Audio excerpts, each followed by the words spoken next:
Evening everybody, मैं सोनू, आप देख रहे हैं मस्ती एकेडमी यूट्यूब चैनल। तो दोस्तों कल तक हमने देखा था सेल डिवीजन के बारे में, क्रोमोसोम के अंदर सेल डिवीजन के बारे में। तो उसको जो है कि आज मैं रिवीजन कराऊंगा। उसके बाद हम सिंड्रोम के बारे में बताएंगे, Patau syndrome, blue baby syndrome और जो कि क्लिनीफेल्टर सिंड्रोम और टर्नर सिंड्रोम, इसके बारे में बताएंगे। तो देखिए एक बात आप याद रखेंगे कि पेड़ के कटने का अगर किस्सा ना होता, कुल्हाड़ी के नीचे अगर लकड़ी का हिस्सा नहीं होता, लोगों को तीर की तरह चुभते हैं बातें मेरी, लोगों को तीर की तरह चुभती है बातें मेरी, क्योंकि मेरा निशाना बहुत अच्छा है। मेरा निशाना क्या है? बहुत अच्छा है। देखिए पत्थर नहीं हूं मैं, पत्थर नहीं हूं मैं, मुझ में भी नमी है, मुझ में भी नमी है, बस दर्द बयां नहीं करता, बस इतनी सी कमी है। देखिए एक बात आप याद रखेंगे कि देखिए कि बात अगर मतलब की हो, बात अगर मतलब की हो तो सब समझ जाते हैं, लेकिन बातों का मतलब समझना जो है ना, ये किसी किसी को आता है। देखिए एक बात आप याद रखेंगे कि माचिस की जो तीलियां होती है ना, वो देखने में सभी एक ही जैसी होती है, लेकिन कुछ क्या करते हैं कि दिए जलाती है तो कुछ घर जला देते हैं। तो इसीलिए दुनिया में अगर आप चले ना तो संभल कर चलें और जो है कि मेहनत करें और आगे बढ़ेंगे। मुझे उम्मीद है 100% आप आगे बढ़ेंगे। तो चलिए आज हम बताने जा रहे हैं सिंड्रोम के बारे में, यानी कि अनियमितता। देखिए सबसे पहले मैं हेडिंग डाल देता हूं सिंड्रोम, और उसके बाद समझाता हूं कि सिंड्रोम होता क्या है। देखिए सिंड्रोम, देखिए ये जो सिंड्रोम है ना, ये सिंड्रोम का मतलब क्या होता है। सबसे पहले आपको मैं रिवीजन कर देता हूं कल वाला। कल के क्लास में हमने बताया था सेल डिवीजन मेनली 3 टाइप से। एक क्या होता है? असूत्री विभाजन, असूत्री विभाजन। दूसरा क्या होता है? समसूत्री विभाजन, समसूत्री विभाजन। और तीसरा जो होता है अर्धसूत्री विभाजन, अर्धसूत्री विभाजन। तो देखिए आप समझेंगे इसको एमिटोसिस, मिटोसिस और मियोसिस कहते हैं। देखिए असूत्री विभाजन में क्या था? असूत्री विभाजन में ये प्रोकैरियोटिक में होता है। ये किस में होता है? प्रोकैरियोटिक सेल में होता है। ये असूत्री विभाजन प्रोकैरियोटिक सेल में होता है, जीवाणु में होता है, कवक में होता है, प्रोटोजोआ में होता है। किसमें होता है? प्रोटोजोआ में। इसमें हमने बताया था कि इसमें जो मदर सेल होता है ना, ये जो मदर सेल होता है, ये क्या होता है कि आगे जाकर के सबसे पहले बड़ा हो जाता है, इसका आकार बड़ा हो जाता है, और बड़ा होने के बाद ये क्या होता है कि आगे जाकर के इसका बीच वाला भाग जो होता है बीच से धंस जाता है। बीच से क्या होता है? धंस जाता है। ये न्यूक्लियस है, न्यूक्लियस समझेंगे, तो बीच से ये धंस जाता है। फिर तीसरी बात आगे जाकर के क्या होता है कि ये 2 पार्ट में बढ़ जाता है, 2 पार्ट में बढ़ जाता है। तो ये था क्या था? यानी कि असूत्री विभाजन, यानी एमिटोसिस डिवीजन। अब देखिए समसूत्री विभाजन। समसूत्री विभाजन में क्या था कि इसमें हमने देखा था कि इसकी 5 अवस्थाएं। इसमें क्या था कि जितने भी यानी कि क्रोमोसोम होते थे, वो यानी मदर सेल अगर टूटता था तो दो क्या बनते थे? Daughter cell. और दोनों डाउटर सेल जो होते हैं ना, उसमें क्रोमोसोम की संख्या बराबर होती थी। तो यह है समसूत्री विभाजन, यानी कि मिटोसिस डिवीजन। क्या है? मिटोसिस डिवीजन है। तो इसमें हमने 5 अवस्था बताया था। पहला इंटरफेज, दूसरा प्रोफेज, दूसरा क्या था? प्रोफेज, और तीसरा मेटाफेज, तीसरा क्या था? मेटाफेज था, और चौथा जो था एनाफेज, चौथा क्या था? एनाफेज था। और आपका जो पांचवा वो टेलोफेज था। पांचवा क्या था? टेलोफेज। तो देखिए आप एक एक करके समझते हैं कि इंटरफेज ये सबसे बड़ी अवस्था। समझिएगा कि मिटोसिस डिवीजन का सबसे बड़ी अवस्था जो था वो कौन था? इंटरफेज था। कौन था? इंटरफेज था। दूसरा देखिए प्रोफेज। प्रोफेज में क्या होता था? देखिए इंटरफेज में जो है कि क्रोमोसोम को सबसे पहले अलग कर लिया जाता है। दूसरी बात, तो क्रोमोसोम को अलग करेंगे तो डीएनए अलग होगा। दूसरी बात देखिए प्रोफेज में क्या होता है कि इसमें न्यूक्लियस को अलग कर लिया जाता है, और इसी के अंदर क्या होता है कि तुर्क धागा जो होता है ना, यानी स्प्लिंडर फाइबर, वो स्प्लिंडर फाइबर इसमें जो होता है कि टूटना शुरू होता है, लेकिन पूर्ण रूप से टूटता है किसमें? मेटाफेज में। किसमें टूटता है? मेटाफेज में। मेटाफेज जो होता है ये अध्ययन की सुविधा के लिए इसको अच्छा माना जाता है। उसके बाद देखिए एनाफेज। एनाफेज में क्या होता है कि स्प्लिंडर फाइबर जो होता है ना, एनाफेज में ये क्या करता है? देखिए स्प्लिंडर फाइबर यह एक धागे के समान संरचना होता है, और ये क्या करता है कि कोशिका के अंदर का जितने भी पार्ट है, कोशिका के अंदर का mitochondria, Golgi body, centrosome, lysosome, endoplasmic reticulum, ribosome, nucleus, जितने भी हैं इन सबको अलग अलग क्या करता है कि बांध देता है। अलग अलग क्या करता है? बांध देता है। अब आप ही बताइए कि यह एक बलून है, यह क्या है? एक बलून है, और इस बलून को हमने क्या किया कि बीच से इसको बांध दिया। बीच से क्या किया? बांध दिए, और इतना चौड़ा पट्टी में बांध दिए हैं। अब बताइए कि यहां से बांध दिए हैं और इस साइड का ये अलग हो गया और इस साइड वाला अलग हो जाता है, तो एनाफेज में जब हम बांधते हैं यानी कि जब हम स्प्लिंडर फाइबर करते हैं तो जितने भी इसके अंदर कोशिका के अंदर का भाग होता है वे सब के सब पोल की ओर चले जाते हैं, किधर, ध्रुव की ओर। देखिए ये वाला पोल कहलाता है, ये क्या है, ये पोल है, इसका ये पोल है, यानी कि इसका ये ध्रुव है, इसका ये ध्रुव है। तो जितने भी कोशिका के अंदर के अवयव होते हैं यानी कि पार्ट यानी कि भाग यानी कि अंग होते हैं वे सब के सब ध्रुव की ओर चले जाते हैं। और पांचवा हमारा होता है टेलोफेज। पांचवा क्या होता है, टेलोफेज। तो टेलोफेज में हमारे क्या होता है कि ये सब क्या होता है, टेलोफेज में अलग अलग हो जाते हैं और उसके बाद जो है कि इसमें क्या होता है, कोशिका विभाजन हो जाता है यानी सेल डिवीजन पूर्ण हो जाता है। अब हम समझते हैं अर्धसूत्री विभाजन। क्या समझते हैं, अर्धसूत्री विभाजन। देखिए अर्धसूत्री विभाजन में हम बताए थे, इसको मिटा करके बता देते हैं, इसको मिटा करके बता देते हैं आपको अर्धसूत्री विभाजन में। चलिए इसको मिटा दूं, चलिए रिवीजन कर रहे हैं। देखिए अब हम समझेंगे अर्धसूत्री विभाजन। देखिए अर्धसूत्री विभाजन में हम बताए थे कल तक कि अर्धसूत्री जो विभाजन होता है ये केवल और केवल क्या होता है, मानव यानी कि मानव में होता है, मेल और फीमेल में होता है, ये जनन कोशिकाओं में होता है। किसमें होता है, लेकिन जो हम देखें समसूत्री विभाजन वो जनन कोशिकाओं को छोड़कर समसूत्री विभाजन, देखिए समसूत्री विभाजन प्रोकैरियोटिक सेल में होता है। तो देखिए कि जब आपने समसूत्री विभाजन देखा वो किसमें होता है कि जनन कोशिकाओं को छोड़कर, यानी कि मेल के स्पर्म को छोड़ दीजिए और फीमेल का जो ओवम होता है यानी अंडाणु होता है उसको छोड़ दीजिए और बाकी सबों में। देखिए समसूत्री विभाजन जो होता है ना वो क्या होता है, सोमेटिक सेल में होता है। अब आप समझिए कि सोमेटिक सेल क्या होता है। तो देखिए इसको कायिक कोशिका बोलते हैं। देखिए जनन कोशिका को छोड़कर हमारा शरीर भी जितना भी बना हुआ है ना वो कायिक कोशिका यानी कि सोमेटिक सेल का बना हुआ है। अगर मेल का स्पर्म और जो है कि फीमेल का ओवम, इन दोनों को आप छोड़ दीजिए, इन दोनों को क्या कीजिए, छोड़ दीजिए और छोड़ करके जितने भी हमारा शरीर का अंग बना हुआ है वो सब के सब सोमेटिक सेल का यानी कि कायिक कोशिका का बना हुआ है। अब हम समझते हैं किसके बारे में, अर्धसूत्री विभाजन। देखिए अर्धसूत्री विभाजन में हम बताए थे कि देखिए अर्धसूत्री विभाजन केवल और केवल मेल के स्पर्म और फीमेल के ओवम में होता है। देखिए मेल में जो होता है ना कि स्पर्म, मेल में जो होता है ना कि क्रोमोसोम की संख्या 46 और फीमेल में भी क्रोमोसोम की संख्या कितनी होती है, 46 होती है। संख्या में 46, जोड़ा में बोलेंगे तो 23, जोड़ा में 23। तो देखिए ये जो मेल का स्पर्म और फीमेल का जो होता है ओवम होता है, ये देखिएगा कि इसमें क्रोमोसोम की संख्या क्या होती है, इसमें होती है ऑटोसोम, एक ऑलोसोम होता है, हम बता चुके हैं कल के क्लास में। तो ऑटोसोम ये इसकी संख्या 44 और ऑलोसोम की संख्या 2 होती है। ऑलोसोम की संख्या कितनी होती है, 2 होती है। देखिए ऑलोसोम जो होता है ना एक्स और वाई होता है, इसकी संख्या कितनी है, 2 है। इसका देखेंगे तो इसका भी क्रोमोसोम की संख्या कितनी होती है, इसमें ऑटोसोम की संख्या कितनी, 44, ऑटोसोम 44, जबकि ऑलोसोम कितना, ऑलोसोम जो होता है वो कितना होता है, 2 होता है, एक्स और एक्स होता है, संख्या में 2। तो देखिए हमने कल बताया था कि ऑटोसोम का काम क्या है, यानी कि मेल का ऑटोसोम और फीमेल का ऑटोसोम, इन दोनों का काम क्या है, तो ये शरीर का निर्माण करता है, ये शरीर निर्माण करता है। क्या करता है, शरीर निर्माण करता है। ये भी क्या करेगा, ये भी शरीर का निर्माण करेगा। लेकिन ये जो ऑलोसोम है ना ये लिंग निर्धारण करता है। क्या करता है, ये लिंग का निर्धारण करता है। जैसे आप कभी भी फॉर्म भरते होंगे तो उसमें पूछता है कि आप मेल है कि फीमेल है, उसमें भी कोई गलती कर देता है, रहता है मेल और उसका जो है कि फॉर्म भरा जाता है फीमेल से। तो किसी किसी का सेंटर जो होता है, जैसे मैट्रिक के एग्जाम में किसी किसी का जो होता है कि जब रजिस्ट्रेशन होता है तो उस टाइम क्या करता है कि मेल के जगह फीमेल कर देता है, साइबर वाला। तो उसके वजह से क्या होता है कि लड़की के जगह पर उसको बैठने पड़ता है। क्या होता है, मान लीजिए कि ढेर सारा लड़कों में किसी लड़की का फीमेल के जगह पे मेल हो जाता है तो उसमें एक लड़की का सेंटर आ जाता है, इसी कारण गड़बड़ होता है। तो देखिए ये आप देखेंगे कि इन दोनों का जो ऑटोसोम होता है ना ये ऑटोसोम सेम होता है। तो ऑटोसोम सेम होने का मतलब क्या हुआ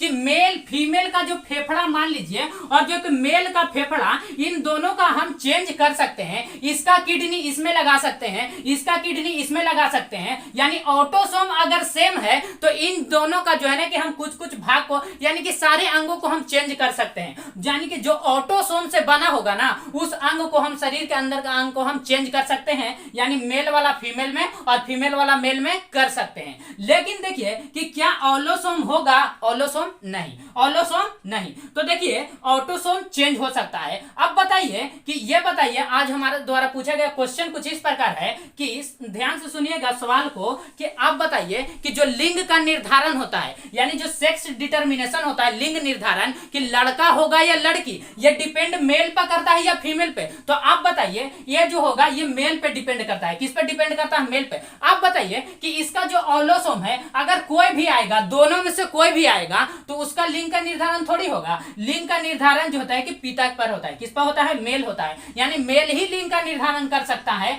कि मेल ही लिंग का निर्धारण कर सकता है कि बेटा होगा या बेटी होगा। तो देखिए इसका अगर एक्स आता है और इसमें से एक्स आएगा तो लड़की, अगर इसका वाई आता है और इसका एक्स आता है तो वो क्या होगा? लड़का होगा। वो क्या होगा? लड़का होगा। देखिए अब हम समझते हैं, हम बताए थे कि ट्रांसजेंडर के बारे में बताएंगे, यानी कि छक्का के बारे में, हिजड़ा के बारे में। तो देखिए ध्यान से देखेंगे, वो भी दो टाइप का होता है।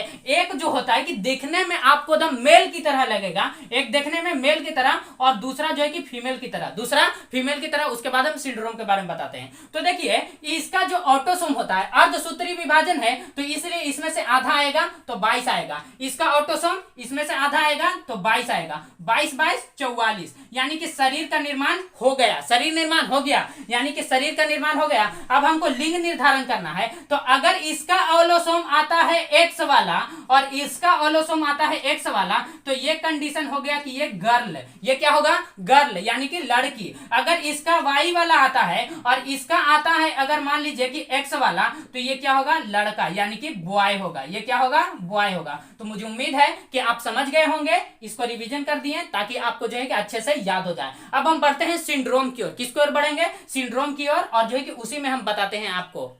तो चलिए आगे बढ़ते हैं। चलिए इसको मिटा दूं, चलिए मिटा देते हैं। अब देखेंगे सिंड्रोम के बारे में। किसके बारे में देखेंगे? सिंड्रोम। देखिए सबसे पहले आप समझिए कि सिंड्रोम होता क्या है। देखिए किताबी लैंग्वेज में अगर आप किताब में देखेंगे ना, तो आपको लिखा हुआ मिलेगा, क्या मिलेगा? कहेगा कि क्रोमोसोम में होने वाली अनियमितता को सिंड्रोम कहते हैं। अब बताइए कि आप इससे क्या समझे? लिखेगा कि क्रोमोसोम में होने वाली अनियमितता को सिंड्रोम कहते हैं। सिंड्रोम कहते हैं। अब आप बताएं, क्या आप इससे क्या समझे कि क्रोमोसोम में होने वाले अनियमितता? अब बताइए, अब आपको जो है कि डिक्शनरी में देखने पड़ेगा कि अनियमितता का अर्थ क्या होता है, इसका मतलब क्या होता है, तभी तो आप जानेंगे सिंड्रोम के बारे में। तो देखिए ये किताबी लैंग्वेज है, मैं अपनी भाषा में बता देता हूं कि क्रोमोसोम में होने वाली अनियमितता को सिंड्रोम कहते हैं। तो देखिए अनियमितता को हम कहेंगे इररेगुलरिटी। देखिए, और इरेगुलरिटी यानी इसका अर्थ होता है कि बढ़ना या घटना। क्या होता है? बढ़ना या घटना। तो आप बताइए कि क्रोमोसोम की संख्या में या तो बढ़ जाना और या तो घट जाना। अगर मान लीजिए कि मेल और फीमेल है और इन दोनों को हम आपस में फर्टिलाइज कराएंगे, यानी कि निषेचन कराएंगे, तो इससे जो संतान उत्पन्न होगा ना, उससे जो संतान उत्पन्न होगा, अगर उस संतान में इसमें जो है कि 46, इसमें भी 46, अगर उस संतान में एक कम आ जाता है यानी कि 45 हो जाता है, तो वो क्या है? सिंड्रोम है। अगर 47 हो जाता है, सिंड्रोम है। 47 हो जाता है, सिंड्रोम है। 47 हो जाता है, सिंड्रोम। 45 हो जाता है, सिंड्रोम है। लेकिन अगर 46 रहेगा तो ये सिंड्रोम नहीं कहलाएगा, ये सिंड्रोम नहीं कहलाएगा। तो मुझे उम्मीद है कि आप समझे होंगे कि क्रोमोसोम में होने वाली अनियमितता यानी कि इरेगुलरिटी, यानी क्रोमोसोम की संख्या में आने वाले पीढ़ी में जो है कि संख्या में बढ़ जाना या संख्या में घट जाना, वही क्या कहलाता है? सिंड्रोम कहलाता है। जैसे एग्जांपल से आप समझिए कि यह मेल है और यह एक फीमेल है, इन दोनों को हम क्या करते हैं? आपस में फर्टिलाइज कराते हैं, यानी कि क्रॉसिंग कराते हैं। तो क्या होता है कि इससे जो संतान उत्पन्न होगा, तो वो देखिए कि अगर उसमें क्रोमोसोम की संख्या घट गई तो इसमें कौन सा सिंड्रोम होगा, अगर उसकी संख्या बढ़ गई तो इसमें कौन सा सिंड्रोम होगा। तो देखिए मेनली जो है ना कि 4 टाइप के हम सिंड्रोम के बारे में बताएंगे। देखिए ऐसा नहीं है कि सिंड्रोम 4 ही टाइप का है। सिंड्रोम जो है ना कि आपको कई टाइप का है, लेकिन जो एग्जाम में सवाल पूछे जाते हैं मैं उसी से बता रहा हूं, उसी से रिलेटेड। तो 4 सिंड्रोम जो है कि मैं खास बताऊंगा और आपको उसको याद रखना है। देखिए टेस्ट ट्यूब बेबी के भी बारे में बताऊंगा। टेस्ट ट्यूब बेबी क्या होता है, एक टेस्ट ट्यूब बेबी होता है, उसके बारे में भी बताऊंगा, तो बने रहेंगे इस वीडियो में। चलिए अब हम इसको मिटा करके इसके टाइप को बताते हैं। 4 टाइप हम बताने जा रहे हैं, उसको ध्यान से आप देखेंगे। चलिए इसको मिटा दूं, चलिए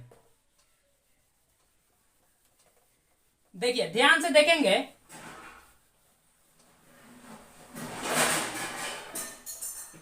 चलिए मुझे उम्मीद है नोट डाउन कर लिए होंगे। चलिए देखिए यहां पर आप देखेंगे, सबसे पहला आप देखिए टर्नर सिंड्रोम। क्या है, टर्नर सिंड्रोम।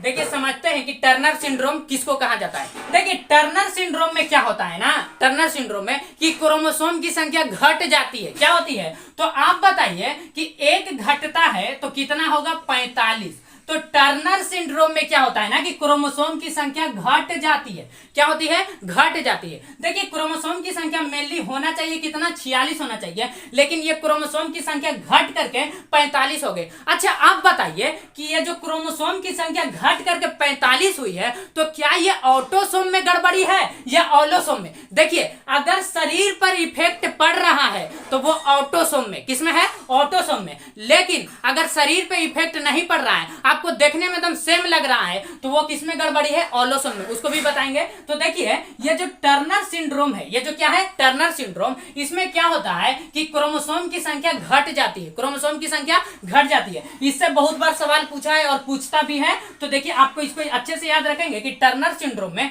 क्रोमोसोम की संख्या एक घट जाती है, और यह केवल और केवल जो है महिलाओं में होता है। किसमें होता है, महिलाओं में। तो आप याद रखेंगे कि टर्नर सिंड्रोम मेल में होता है या फीमेल में, तो टर्नर सिंड्रोम केवल और केवल फीमेल में होता है। तो देखिए टर्नर सिंड्रोम में क्या होता है कि क्रोमोसोम की संख्या बढ़ती है या घटती है, तो एक घट जाती है, और ये केवल और केवल फीमेल में होता है। देखिए जब टर्नर सिंड्रोम होता है ना, तो इसमें जो होता है ना कि बांझपन देखा जाता है। क्या देखा जाता है, बांझपन। यानी कि जिस महिला को टर्नर सिंड्रोम हो जाएगा, देखिएगा ना कि वो महिला जो होगा ना, उसका शरीर जो होगा ना एकदम पतला होगा। क्या होगा, पतला होगा, और साइज भी कम होगी। साइज भी क्या होगी, कम होगा। देखिए इसमें जो होता है ना, ये जो सिंड्रोम होता है कुछ एसटीएच के कारण भी होता है। क्या होता है, एसटीएच के कारण, यानी कि इसको क्या कहते हैं, एस्टेटो हार्मोन। क्या है, ये जो ब्रेन का चैप्टर, ये किसका है, ये किसका चैप्टर है, ब्रेन का। किसका है, ब्रेन का। ब्रेन में हम एसटीएच के बारे में बताएंगे। ब्रेन में हम किसके बारे में बताएंगे, एसटीएच के बारे में। यानी कि किसी किसी का आप शरीर देखते होंगे, बहुत ज्यादा लंबा हो जाता है, एकदम खली की तरह, बहुत ज्यादा हाइट हो जाता है, बहुत ज्यादा चौड़ा भी हो जाता है,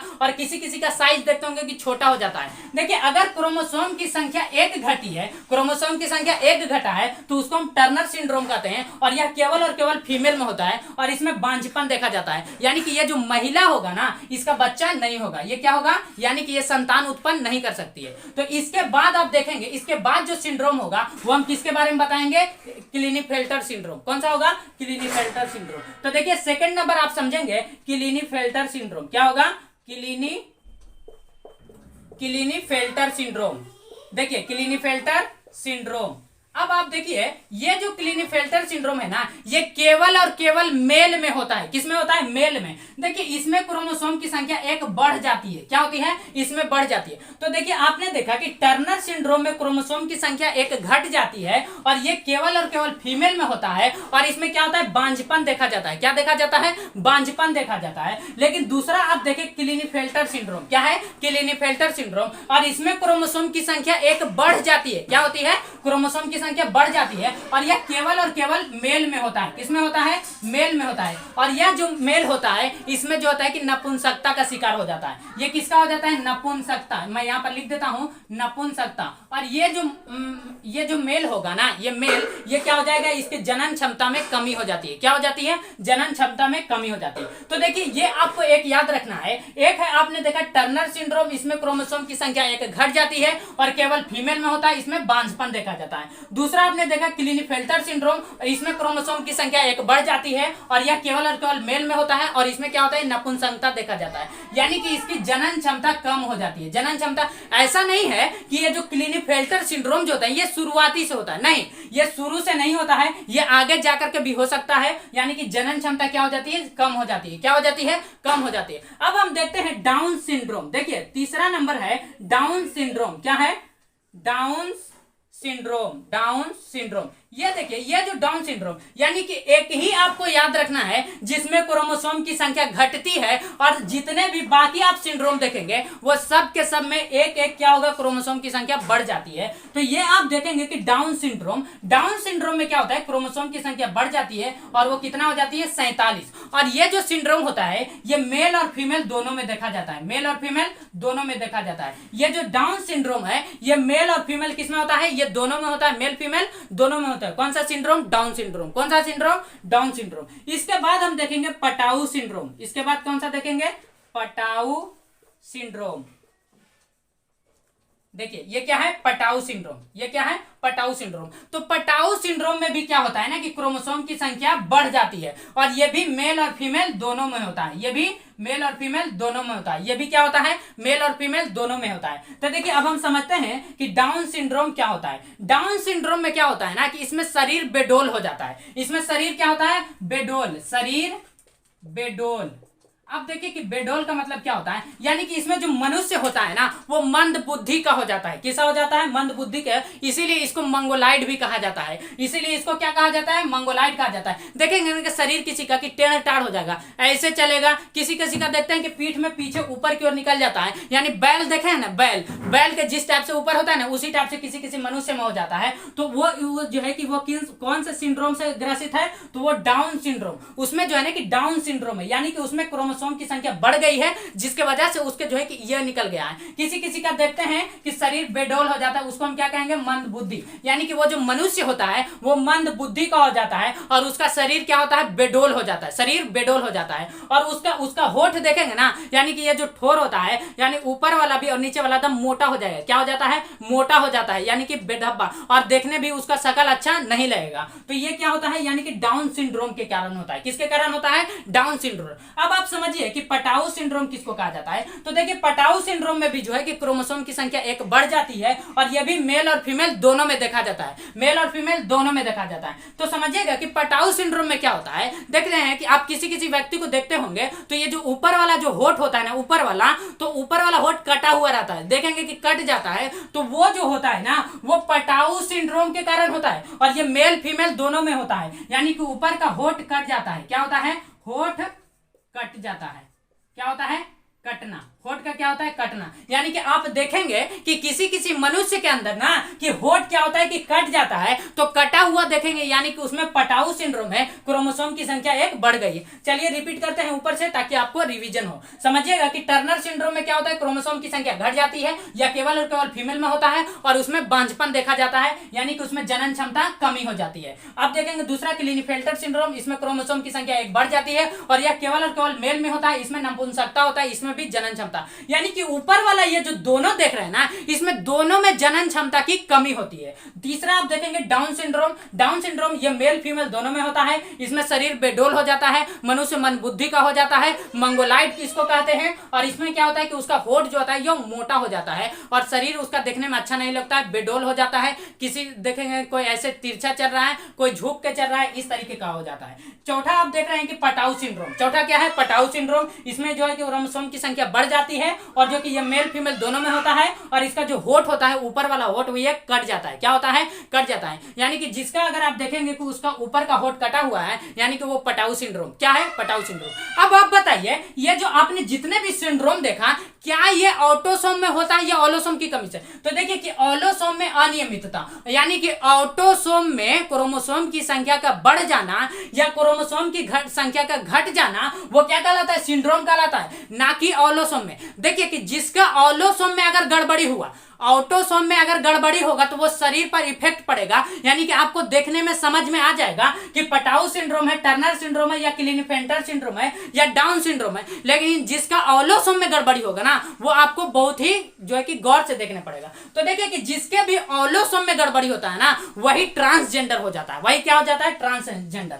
देखिए अगर मान लीजिए कि जिसका ऑलोसोम में गड़बड़ी, जैसे समझिए यहां पर कि जिसका ऑलोसोम में अगर गड़बड़ी हो जाता है, ऑलोसोम में क्या होता है, गड़बड़ी हो जाता है, तो वो क्या होता है कि वो ट्रांसजेंडर यानी कि हिजड़ा हो जाता है। क्या हो जाता है, हिजड़ा। जो आप देखते होंगे ट्रेन में, जिसको छक्का भी बोला जाता है, तो ट्रेन में या बस में देखिए वो पैसा मांगता है, लेकिन उसको पैसा दे देना चाहिए। क्या करना चाहिए, दे देना चाहिए, ताकि उसको जो है कि जॉब में भी लगाया नहीं जाता है। लेकिन अभी के समय में क्या होता है कि उसको बिहार पुलिस में भी जगह दिया गया है, और जो है कि उसको जगह जगह पे क्या मिल रहा है, जॉब मिल रहा है। तो आप देखेंगे, आप समझ गए होंगे कि जो है कि ये हिजड़ा कैसे पैदा होता है। हिजड़ा पैदा कैसे होता है कि देखिए कि ऑलोसोम में गड़बड़ी, ऑलोसोम में गड़बड़ी। अब आप देखिए कि हिजड़ा भी जो होता है ना, यानी कि ये जो ट्रांसजेंडर होता है, ये दो टाइप्स का, मेनली कितने टाइप्स का, दो टाइप्स का। एक आप देखेंगे तो बिल्कुल आपको मेल के जैसा दिखेगा, और दूसरा देखेंगे तो बिल्कुल आपको फीमेल के जैसा। कैसा दिखेगा, यानी कि आपको देखने में लगेगा कि ये मेल है, और ये जो है कि आपको देखने में लगेगा कि फीमेल है। क्या है, फीमेल है। तो देखिए समझते हैं, देखिए अगर मान लिया जाए कि अगर ये जो मेल का जो क्रोमोसोम, मेल का जो ऑलोसोम है,